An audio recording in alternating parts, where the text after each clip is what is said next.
we will be telling you the true story behind a very famous doll. In 1970, a young woman named Donna was turning 28, and for her birthday, her mother gave her a seemingly harmless Raggedy Ann doll that she purchased from a second-hand store. Happy birthday, my darling. I have a present for you. Oh, thank you. It's a lovely doll. I love you. Both Donna and her roommate Angie were nurses, and so they were out of the house most of the time, leaving the doll in the apartment alone. We have a serious emergency case at the hospital. Hurry up! They didn't think they knew romance so much until strange things started happening.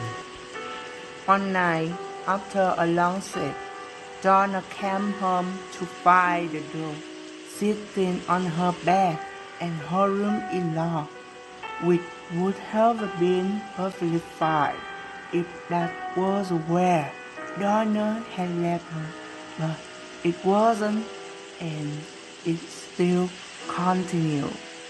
Goodbye. Bye, see you tomorrow.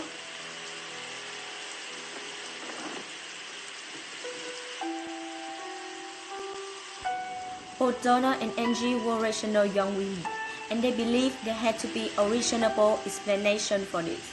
Maybe they were just remembering things wrong, but Lou, Angie's fiancé, thought otherwise. He did not just that doll one bit, and wanted them to get rid of it, or at least consult a medium to see if there truly was something inside it. But Donna and Angie did not believe that was possible, so they carried on as usual. Then they began finding handwritten notes around the house. They were written in pencil and trifling handwriting on PC apartment, a type of paper that no one in the house owned. They read,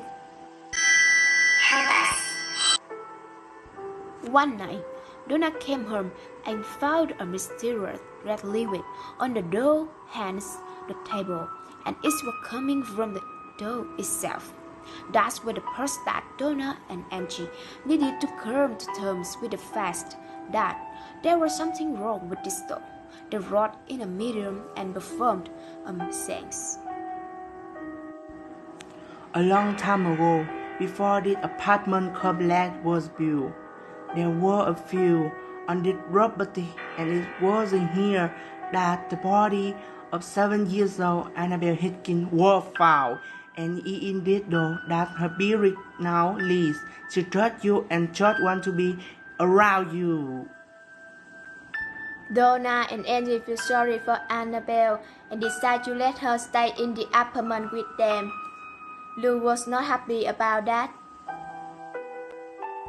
One night, it was just Lou and Angie in the apartment, packing up for a road trip they were leaving on in the morning.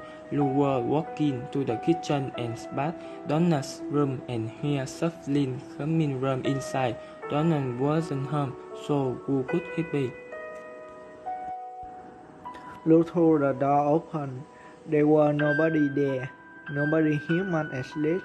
He walked inside and saw Annabelle sitting in the corner of the room. As he was walking toward her, he got the funny feeling as though someone was standing behind him. He whipped around to find nobody.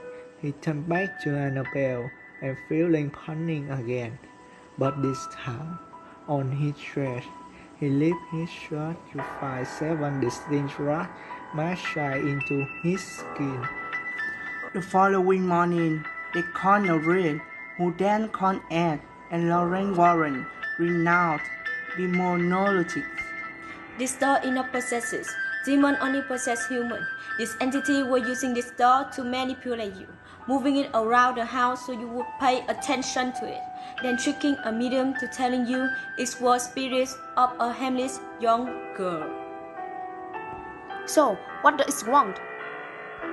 Your soul. A priest performed an exorcism on the apartment, and the Warren took Annabelle home with them in a bed. Knowing what this entity was capable of, they made sure to avoid the highway on their way home.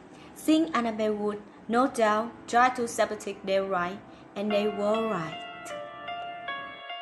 Along the way, the car's engine continuously throbbed. So, is Annabelle truly dangerous? Or is all of this an elaborate horse?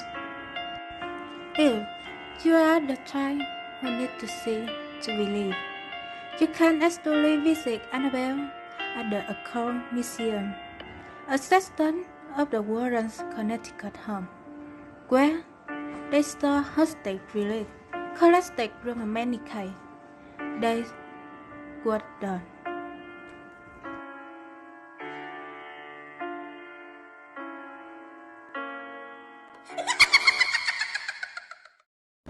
Mày đừng cười như thế, mày cười như nháo hết á.